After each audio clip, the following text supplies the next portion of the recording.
तो दोनों महीने मिला के ये तकरीबन 1.8 बिलियन डॉलर ज्यादा आ गए 2 महीनों में। अगर इस हिसाब से ही चलता रहा तो रजा पाकिस्तान की तो प्रॉब्लम सॉल्व हो गई। तो फाइनेंस मिनिस्टर साहब ने आके इसके ऊपर फोकस किया, because he is a banker, he knows exactly what needs to be done.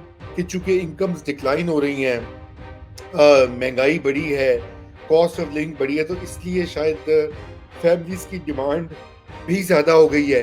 वो बाहर वालों को कह रहे हैं ज्यादा पैसे भेजें। हाँ, अगले साल रुपया डीवैल्यू हुआ है तो वो लाख रुपया जो है वो $250 उनको भिजवाने पड़े। तिजारत के हवाले से भी कहा जा रहा है कि पाकिस्तान की एक्सपोर्ट्स में भी इजाफा हुआ है। तो वही बात है कि अगर सही तरह की पॉलिसी और इंसेंटिव्स हों तो यकीनन बहुत से माशी चैलेंजेस जो हैं वो अबूर किए जा सकते हैं। 2 महीने में $1 बिलियन एक्स्ट्रा जो आया है, 1.8 बिलियन में से 1 बिलियन वो यूएई और सऊदी अरेबिया से एक्स्ट्रा है। हम इसीलिए तो कहते हैं पाकिस्तान गोल्ड माइन है। एक चीज की है तो देखें पाकिस्तान का मसला हल होने को जा रहा है एक्सटर्नल फ्रंट पे। ये इतलात आई थी कि अमेरिका का बड़ा प्रेशर था सऊदी अरेबिया को कि वो इसराइल को जो है वो रिकग्नाइज करे ऑफिशियली। यूएई ने तो कर लिया था। ये इजरायली जो हैं ये थक चुके हैं, ये वॉर का एंड चाहते हैं। तो जब तक पाकिस्तान इस डील में नहीं आता, वो deal from Israel's perspective complete नहीं होती। जी, अस्सलाम वालेकुम नाजरीन, सॉल्यूशंस फॉर पाकिस्तान की नई एपिसोड के साथ मैं और हारून ख्वाजा आपके साथ मौजूद हैं। और आज भी हम पाकिस्तान की मईशत और पाकिस्तान की मुख्तलिफ जो पॉलिसी अमूर हैं उसके ऊपर बात करेंगे। सबसे पहले तो रेमिटेंसेस में जो एक गैर मामूली इजाफा देखने में आ रहा है पिछले चंद हफ्तों और महीनों से, कुछ उसका तज़किरा करेंगे कि ये वन ऑफ चीज़ है या एक ये मुस्तकिल पैटर्न है। और ज़ाहिर बात है कि पाकिस्तान को इस वक्त बहुत बड़ी जो लाइफ लाइन है वो बैरून मुल्क से आने वाली जो आमदनी है जो उसके सीधी हाउस होल्ड्स को मुंतकिल होती है वो है। और इसके अलावा पाकिस्तान की एक्सपोर्ट्स जो हैं वो भी बढ़ी हैं, तकरीबन 3 अरब डॉलर का एक फिगर सामने आया था। वो भी अब बात करते हैं हारून ख्वाजा साहब से, और कुछ और मामलात हैं उनके ऊपर भी बात होगी। तो वेलकम बैक हारून भाई। एंड सबसे पहले तो रेमिटेंसेस का बताइए। बहुत इसके ऊपर जो है एक बहस हो रही है कि ये वक्ती तौर पर एक स्पाइक आई हुई है और ये आगे सस्टेन ना करे या करे। थोड़ा सा इसका भी बताइए, और ये भी बताइए कि ऑफिशियली और अनऑफिशियली कितने पैसे पाकिस्तान में बैरून मुल्क काम करने वाले जो पाकिस्तानी शहरी हैं वहां से आ रहे हैं। जी बिस्मिल्लाहिर्रहमानिर्रहीम। रजा, रेमिटेंसेस के बारे में हमने पहले भी बात की थी। तो ऐसा है, मैं आपको बताऊं कि जो ये वाला फिस्कल ईयर है, फिस्कल ईयर 25, जो कि जुलाई में शुरू हुआ है, जुलाई 24 में शुरू हुआ है, उसके अंदर हमें जुलाई में 2.994 तकरीबन $3 अरब की रेमिटेंसेस रिसीव हुई हैं। जबकि पिछले साल जुलाई जो था उसमें 2 बिलियन 2.029 बिलियन की रिसीव हुई। सो तकरीबन $1 बिलियन ज्यादा आया जुलाई में। राइट। अब अगस्त में आ जाए। अगस्त में अच्छा, जब जुलाई में ये अबाउट $1 बिलियन ज्यादा है तो हमने ये सोचा कि भाई ये तो हो सकता है इट्स वन ऑफ क्राइटेरिया। लेकिन जब अगस्त के नंबर्स आए हैं तो 2.943 बिलियन, तकरीबन 3 बिलियन दोबारा आए हैं अगस्त में। राइट। जबकि पिछले साल अगस्त में 2.094 बिलियन आया। इधर भी 900 बिलियन के करीब ज्यादा आ गए, 900 मिलियन के करीब ज्यादा आ गए डॉलर्स। करेक्ट। तो दोनों महीने मिला के ये तकरीबन 1.8 बिलियन डॉलर ज्यादा आ गए 2 महीनों में। सो ये अब आप देखें, अगर इस हिसाब से ही चलता रहा तो रजा पाकिस्तान की तो प्रॉब्लम सॉल्व हो गई। अगर $900 मिलियन महीने का एक्स्ट्रा आना शुरू हो गई रेमिटेंस, वो तो $10 बिलियन क्रॉस कर रही है एक्स्ट्रा। तो पाकिस्तान पाकिस्तान का तो जो है एक्सटर्नल क्राइसिस सॉल्व हो जाता है। तो फिर मैं सोचने लगा कि यार ये क्या चक्कर क्या है। तो ऑब्वियसली उसके अंदर हमने पहले भी बात की, एक तो आपके फाइनेंस मिनिस्टर साहब जो हैं वो ही इज अ बैंकर, और वो बड़े पढ़े लिखे वाटन स्कूल वगैरह के पढ़े हुए हैं। एंड सो और वो बैंकर हैं एंड ही नोज बैंकिंग। तो जाहिर है उनको पता है, वो तो सारे जो फॉरेन बैंक है उनको हेड कर चुके हैं। अभी बैंक के आखिरी उनकी जॉब अभी बैंक के chief executive. So obviously he knows one thing very well at the back of his palm कि भाई ये रेमिटेंस को कैसे इंक्रीज करना है। अच्छा, रेमिटेंस में क्या इशू क्या है वो मैंने आपको कई दफा बताया है कि 1200 1200 एक्सचेंज कंपनियां थी एक साल पहले, ठीक है, और एवरेज एक एक्सचेंज कंपनी $4,16,000 लाती थी महीने का, ठीक है जी। और 16,000 ब्रांचेस थी बैंक्स की, और एवरेज पर ब्रांच $1,25,000 आता था। यानी कि एक्सचेंज कंपनीज जो है वो तकरीबन 4 टाइम ज्यादा ला रही थी। तो स्टेट बैंक ने एक साल पहले ही एक्सचेंज कंपनीज को तकरीबन खत्म किया, जो बड़ी वाली थी उनको रहने दिया और बैंकों को कहा टेक ओवर कर लो, जो कि अच्छी बात है, बिल्कुल करना चाहिए था। This one of the major reasons why rupee stable. तो अब मैं आपको ये नंबर इसलिए दे रहा हूं कि पोटेंशियल कितना ज्यादा था। ये 4 टाइम्स बढ़ सकती हैं अगर आपकी $30 अरब की साल में आ रही है रेमिटेंसेस, तो वो तो 100 बिलियन क्रॉस करनी चाहिए अगर इसका सही पोटेंशियल हम एक्सप्लोर करें। आपको याद है हम तो बातें करते थे कम से कम डबल है, ये तो डबल से भी ज्यादा पोटेंशियल है।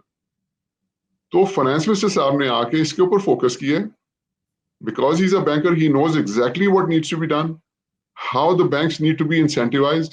78 अरब रुपए का पैकेज जो है पिछले महीने वो कैबिनेट से अप्रूव कराए, जो कि बैंकों को इंसेंटिवाइज करेगा कि आप जितने लेकर आएंगे वो मतलब ज्यादा नंबर्स में देना चाहता, वो फिर कॉम्प्लिकेट हो जाएगा, लेकिन जितने आप ज्यादा डॉलर्स लाएंगे उतने आपको इंसेंटिव मिलेगा।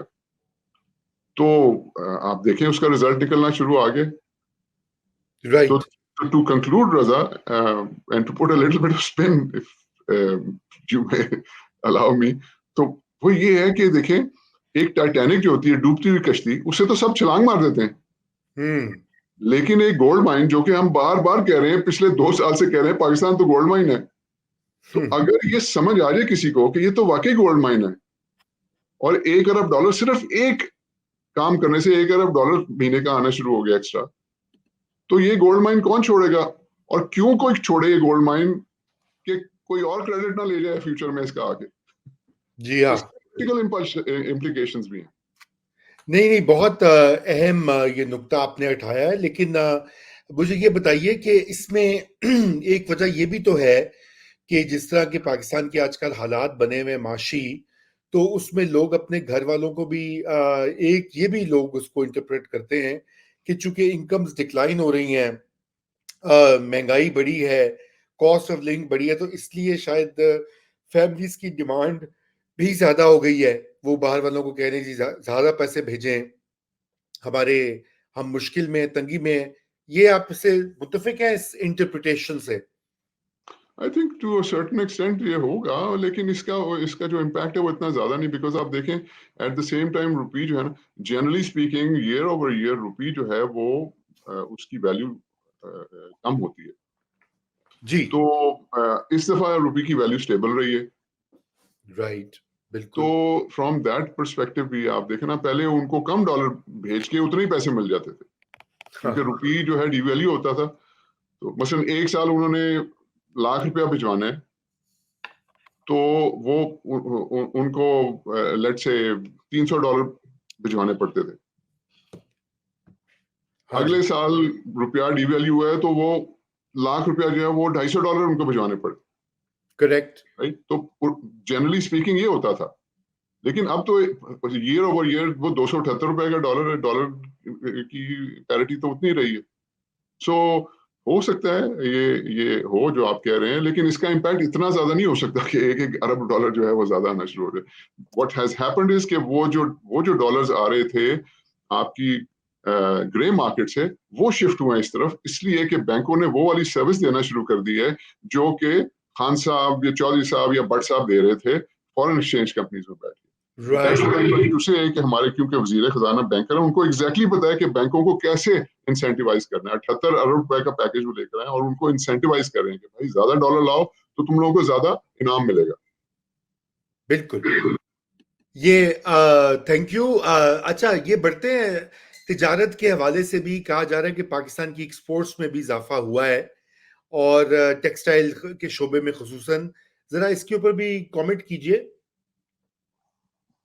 जी, सो अगेन फर्स्ट 2 मंथ्स का डेटा जो है उसमें हमारी जो एक्सपोर्ट्स हैं वो 2 महीने की अगर हम अक्यूमुलेटेड फॉर द ईयर करें, तो एक्सपोर्ट्स हमारी 4.8 $4.6 बिलियन रही हैं। पिछले साल इसी 2 महीने में 4.5 बिलियन। सो डिफरेंस जो है अबाउट $326 मिलियन ज्यादा एक्सपोर्ट्स हुई।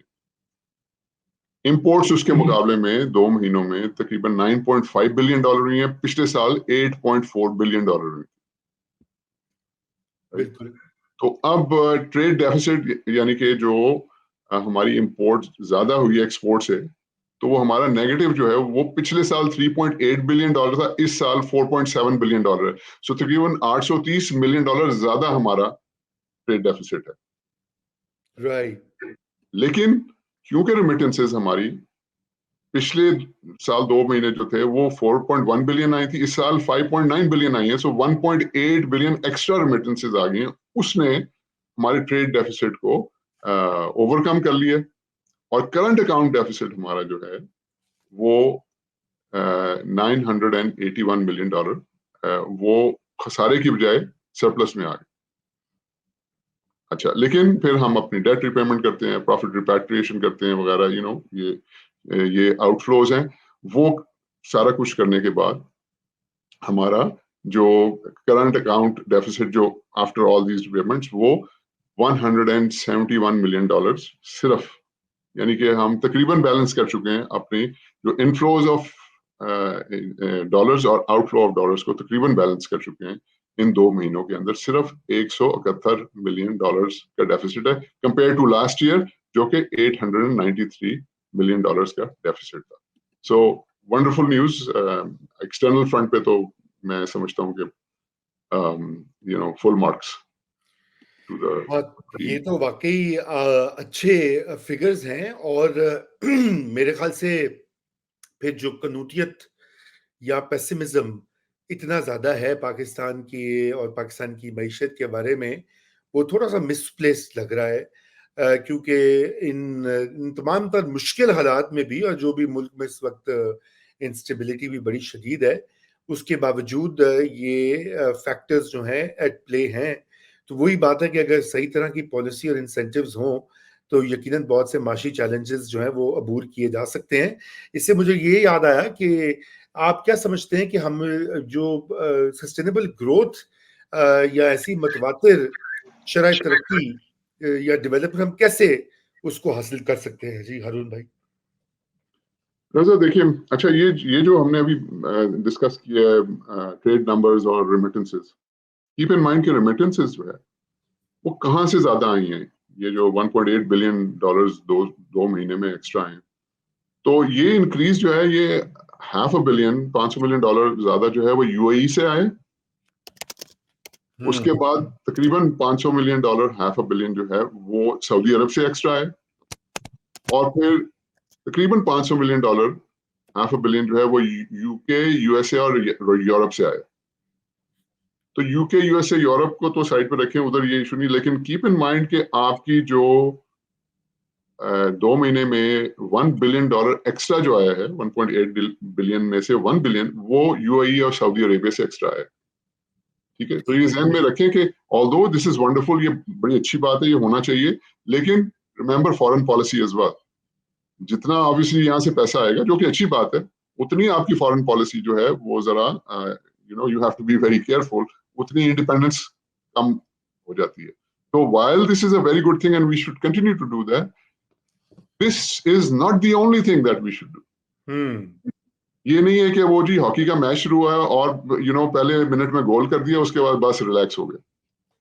सो there are 30-35 things to do. ये तो अभी एक चीज की है। आप हम इसीलिए तो कहते हैं पाकिस्तान गोल्ड माइन है। एक चीज की है तो देखें पाकिस्तान का मसला हल होने को जा रहा है एक्सटर्नल फ्रंट पे। तो आप अगर सोचें कि बाकी चीजें अगर आप करें तो आप फिर किसी पर डिपेंडेंट भी नहीं रहेंगे। यहाँ पे तो आप डिपेंडेंट हैं जो मिडिल ईस्टर्न कंट्रीज हैं, अगर आप उनकी फॉरेन पॉलिसी से एग्री नहीं करेंगे, वो कहेंगे नहीं हम आपके बंदे बाहर निकाल देंगे यहाँ से। सो आप डिपेंडेंट है उन पे। मैं ये नहीं कह रहा कि ये नहीं करना चाहिए, अच्छा है आए यहाँ से वर्कर रेमिटेंसेस आ रही है, बड़ी अच्छी बात है। मैं कह रहा हूँ कि बाकी काम भी करें। ये नहीं है कि एक गोल करके आप रिलैक्स होकर बैठ जाएं कि बाकी मैच अब आप जीत जाएंगे, ऐसी बात नहीं है। सो एक बात तो है। दूसरी बात यह है कि आपकी जो एक्सपोर्ट्स हैं, एक्सपोर्ट्स में आपका जो इजाफा है वो मेनली आपके वो बेसिकली एक तो चावल है, चावल तो मैं बार बार बता चुका हूँ कि वो इंडिया ने रोक दी है चावल की एक्सपोर्ट, तो आपको फायदा हो गया। तो $180 मिलियन वहां से आपको हुआ है। उसके बाद शुगर, टोबैको, वेजिटेबल, यानी कि ये सारा जो है ना एग्रीकल्चर साइड से आपको आ रहा है एक्सपोर्ट्स के अंदर, राइट? तो you need to focus on increasing the exports and go into other avenues as well, जिसके अंदर एक तो हमने जाहिर है रेमिटेंसेस की बात तो की थी, लेकिन हम आईटी के बारे में बार बार बात करते हैं। तकरीबन हर शो में हम बात कर रहे हैं पिछले 2 महीने से कि भाई ये जो आपने इंटरनेट के साथ किया हुआ है, ये दिस इज समथिंग कि आप अपनी पांव पे कुल्हाड़ी मार रहे हैं। तो आपको नुकसान हो रहा है, जो आपको फायदा हो रहा है, नुकसान उससे बहुत ज्यादा मैनीफोल्ड है। तो ये आईटी की एक्सपोर्ट्स की पोटेंशियल, तो ये तो रेमिटेंसेस तो हम कह रहे हैं ना 4 टाइम हो सकती है, आईटी की तो पोटेंशियल वो मैनीफोल्ड्स है, वो 50-60 टाइम्स मल्टीपल हो सकती है, राइट? तो आप मतलब इसकी तरफ आप 3 बिलियन के करीब आईटी की एक्सपोर्ट्स एक्सपेक्ट करें, तो आईटी की एक्सपोर्ट्स तो 200 बिलियन पे जानी चाहिए। सही, मतलब कोई कंपैरिजन ही नहीं है जो हम कर रहे हैं, जो पोटेंशियल है, और आप खुद ही अपने पांव पे कुल्हाड़ी मार रहे हैं। सो इसके ऊपर फोकस करने की जरूरत है। एंड फाइनली रजा, जो इंपोर्ट सब्सटीट्यूशन है, रिमेंबर दैट इज अनदर की, कि आप, मैंने शायद लास्ट टाइम भी बताया था, या शायद वो मैं नॉरेस के साथ वो न्यू वेव ग्लोबल पे अंग्रेजी प्रोग्राम में उसको बता रहा था कि 118 एलिमेंट्स हैं पीरियोडिक टेबल में। केमिस्ट्री का चार्ट है पीरियोडिक टेबल के, जो अर्थ है वो अल्लाह ताला ने जो बनाई है उसमें 118 एलिमेंट्स के थ्रू बनाई है, तो अभी तक जो डिस्कवर हुए हैं उसमें से 92 पाकिस्तान में एग्जिस्ट करते हैं। और हम क्या करते हैं, हम उनको माइनिंग करके, और माइनिंग भी वो प्री हिस्टोरिक टाइम्स के, वो मतलब डोंकीज के ऊपर माइनिंग करके, उनको हम किसी फॉरेन कंपनी को बेच देते हैं एज पाउडर, माइन करके वो बाहर जाता है। उसके बाद हम मैनी फोल्ड ज्यादा उसको इंपोर्ट करते हैं, उसके एल्यूमिनियम, उसकी स्टील्स वगैरह, इस टाइप की चीजें बनाने के लिए। तो there is so much scope. It's मतलब है कि मैं इसीलिए इतना अपबीट होता हूँ पाकिस्तान के बारे में कि भाई ये जब इसके ऊपर जिस दिन सही लीडरशिप आ गई, तो इस मुल्क को कहीं कोई रोक नहीं सकता। I hope I answered your question. नहीं, यू हैव एडिक्वेटली उसमें आईटी का जिक्र है। एग्रीकल्चर का भी मेरे ख्याल से एक रोल है जो आपने अभी अगर एग्रीकल्चर की एक्सपोर्ट्स और वैसे भी वो एक जैसे कहना चाहिए हमारी बहुत ज्यादा लेबर फोर्स को एंगेज रखता है, वो उससे भी डायरेक्टली एक इम्पैक्ट होता है। हमने इसके ऊपर आई थिंक पिछले साल शायद बातचीत भी की थी, और maybe I think we should revisit agriculture once again, क्योंकि बहुत अहम ये मामला है। तो मेरे ख्याल से ये तो पाकिस्तान की डोमेस्टिक जो मामलात हैं उसके ऊपर बात हुई। मईशत का थोड़ा सा ये भी देखते हैं कि फॉरेन पॉलिसी के हवाले से, और खुसूसन ये मशरिक वस्ता में जो एक जिसे कहना चाहिए टेंशन और शदीद किस्म का कॉन्फ्लिक्ट यूं तो कई दहाइयों से है, लेकिन पिछले 1 साल में उसमें बड़ा इजाफा हुआ है। और उसके साथ साथ ये इतलात आई थी कि अमेरिका का बड़ा प्रेशर था सऊदी अरेबिया को कि वो इसराइल को जो है वो रिकग्नाइज करे ऑफिशियली। यूएई ने तो कर लिया था, और फिर ये भी बातें आ रही थी कि भाई सऊदी अरेबिया जो है वो तब करेगा जब पाकिस्तान करेगा, और पाकिस्तान कैसे करेगा, पाकिस्तान में तो आपने अभी एक आजकल में एक आर्टिकल भी लिख रहे हैं, तो उसका भी हमें थोड़ा सा बताएं कि आपके व्यू में ये सऊदी अरेबिया कर लेगा, क्योंकि अभी तो ऐलान हुआ है सऊदी किंग की तरफ से कि वो इसराइल को उस वक्त तक तस्लीम नहीं करेंगे जब तक फलस्तीनी रियासत जो एक अलग कायम नहीं होगी। रजा, ये बड़ा इंटरेस्टिंग टॉपिक है। हम जनरली इकोनॉमी पे बात करते हैं, but remember economy is a function, is a subset of diplomacy. तो एज आई कीप सेइंग कि मुल्क का फाइनेंस मिनिस्टर जो है वो, जिस दिन पाकिस्तान का फाइनेंस मिनिस्टर एक ऐसा बंदा आ जाएगा जो पाकिस्तान की तकदीर बदल सकेगा, वो मिनिस्ट्री का चार्ज लेने से या उसकी रिस्पॉन्सिबिलिटी लेने से पहले कैबिनेट में बैठ के कहेगा, जी पहले मुझे बताएं आपका मिनिस्टर फॉर पॉपुलेशन कौन है, और दूसरा मुझे बताएं आपका मिनिस्टर फॉर फॉरेन अफेयर्स कौन है। क्योंकि जब तक ये दोनों चीजें जो है ठीक नहीं होंगी, पाकिस्तान की इकोनॉमी ठीक नहीं हो सकती। राइट। जो बातें अभी हमने की है रेमिटेंसेस वगैरह ना, ये बेसिकली एक सेकंड लेवल, सेकंड टियर की बातें हैं, लेकिन जो अगर आपने एक्चुअल पोटेंशियल अचीव करना है तो it's a wholesome game. And as you know, population control जो है वो तो लो हैंगिंग फ्रूट है, उसको तो आप कंट्रोल कर लें, वैसे ही 2-2.5% आपको ग्रोथ मिल जाएगी। कमिंग टू दिस, ये आर्टिकल मैंने इसलिए लिखा है क्योंकि उसमें बेसिकली मैंने ये बताया कि सिचुएशन क्या है, कॉम्प्लेक्स सिचुएशन है। उसमें मैंने you know there is a very broad, कहते हैं ड्राइंग बोर्ड है। So foreign policy, remember, it's a big drawing board, और उस ड्राइंग बोर्ड के ऊपर सर्कल्स हैं, एक इनर सर्कल है, उसके फिर एक और सर्कल है, उसके फिर एक और सर्कल है, और हर कंट्री ने दूसरी कंट्रीज को उन अपनी इंपॉर्टेंस के मुताबिक उन सर्कल्स के अंदर डिफाइन किया होता है, राइट। तो सो अब ये जो इनर सर्कल है, वो हर कंट्री का इनर सर्कल, उसके अंदर एक चेस बोर्ड होता है। जो लोग चेस खेलते हैं उनको शायद इस बात की समझ, जो चेस बोर्ड है उसमें सिर्फ 2 खिलाड़ी होते हैं। सो हर कंट्री का जो चेस बोर्ड है उसमें उसका बिगेस्ट अपोनेंट जो है ना वो सामने बैठा होता है। जैसे पाकिस्तान का जो है वो जाहिर है भारत है, तो और फिर अपनी इंटरेस्ट के मुताबिक वो आउटर सर्कल्स में कंट्रीज को डिफाइन करते हैं।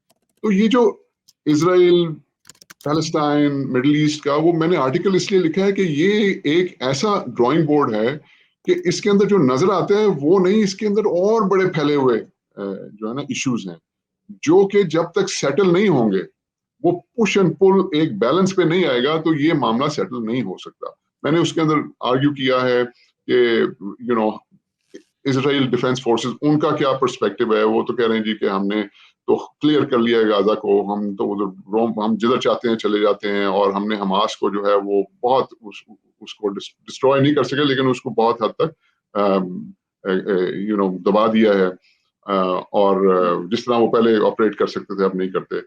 हमास का पर्सपेक्टिव दिया है, वो कहते हैं जनाब कि हमारी तो विक्ट्री जो है वो सर्वाइवल में है, so every day that we survive we are victorious. और वो कह रहे हैं कि जी ये इजरायली जो हैं ये थक चुके हैं, ये वॉर का एंड चाहते हैं, और निगोशिएटिंग टेबल के ऊपर जो है ये हम इनको ले आए हैं, निगोशिएशंस हो रही हैं, और वो जितना हर जो दिन गुजरता है और जो जितने बम ये गिराते हैं, जितने लोगों को शहीद करते हैं, उतनी जो है वो पैलेस्टीनियन कॉज जो है ऊपर आता है, उतने ही ये बदनाम होते हैं इजरायलीज, इनकी असलियत बाहर आती है।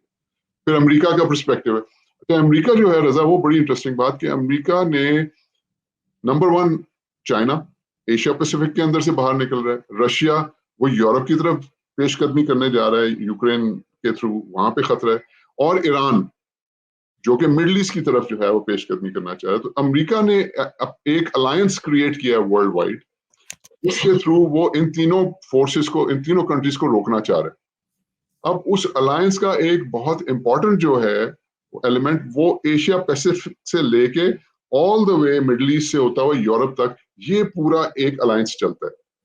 उस अलायंस के अंदर जो की है, the key part of that alliance is के सऊदी अरब और इजराइल जो है उनके हालात नॉर्मलाइज हो जाए, और दोनों कंट्रीज बड़ी कीन है नॉर्मलाइज करने के लिए। लेकिन उस डील को इफेक्टिव होने के लिए इट इज इंपॉर्टेंट कि इजराइल जो है वो अग्री करे कि जी मैं 2 स्टेट, मैं फलस्तीनी रियासत के क्याम के ऊपर अग्री करता हूँ। बात यहाँ पे फंसी हुई है। तो एनी हाउ, वो और फर्दर डिटेल में जाने की बजाय, to cut the story short, अब ये मेरा आर्ग्यूमेंट है इसके अंदर, and this is my perspective, I know a lot of people will not agree with it. मैं ये समझता हूँ कि इजराइल जो है उसको फिर क्या मिलेगा, डिप्लोमेटिक विन मिलेगी कि उस सऊदी अरब का मतलब ये है कि और भी इस्लामिक कंट्रीज उसके साथ आ जाएंगी, और ये जब इस्लामिक कंट्रीज आएंगी तो ये ईरान का जो अलायंस है, हूतीज, हमास, हिजबुल्ला और जो इराकी मिलिशिया, उनके साथ ये अलायंस, ये जो नई कंट्रीज आएंगी, Saudi Arabia, Morocco, Egypt, Qatar वगैरह, ये उनके अगेंस्ट एक अलायंस खड़ा कर देंगे। अब मेरा आर्ग्यूमेंट ये है, अगेन रजा क्वालिफाइंग, कि ये मेरा आर्ग्यूमेंट है, a lot of people may not agree with. मैं समझता हूँ इजराइल जो है ना, इजराइल, उसका जो ड्राइंग बोर्ड है, उसके अंदर एक बहुत की एलिमेंट जो है वो पाकिस्तान है। क्योंकि पाकिस्तान जिस मर्जी कंडीशन में आप कहें, जो मर्जी आप कहें कि जी उसकी इकोनॉमी ये बड़ी खराब है और हम हर वक्त मांग रहे होते हैं वगैरह, लेकिन at the end of the day it has a formidable formidable army for an Islamic country. It is a nuclear state, the only Islamic nuclear state. And therefore this gives Pakistan, मतलब टॉप 10 आर्मीज के अंदर Pakistani army आती है, perhaps top 5, depends how you know assess different आर्मीज of the world. तो उनके लिए Pakistan is very important. तो जब तक पाकिस्तान इस डील में नहीं आता, वो deal from Israel's perspective complete नहीं होती। तो आर्ग्यूमेंट रजा ये है, और आपसे भी सवाल ये है, ये सवाल मैंने भी उस आर्टिकल में कहा है कि पाकिस्तानी तो तैयार नहीं है, हम लोग तो बिल्कुल मेंटली तैयार ही नहीं है इसराइल को एक्सेप्ट, कैसे कर लें भाई, हमें तो बचपन से हमने देखा है, से देखा है ये तो किस तरह से इसराइल बर्बरियत करता है और जेनोसाइड करता है।